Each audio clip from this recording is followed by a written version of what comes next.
Jerry Service Center here again, Ford Ranger 2012 onwards, T6 fuel filter housing. What is this? This is where your fuel filter goes in, right?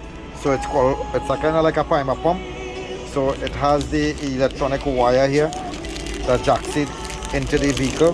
What this wire does, it measures the amount of water into the canister here.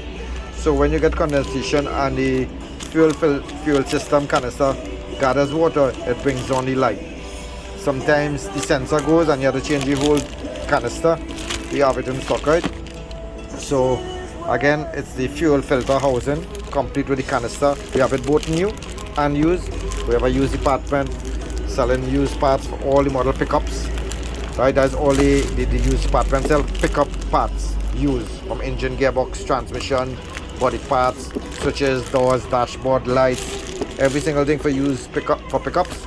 Used we have, and this is the new housing.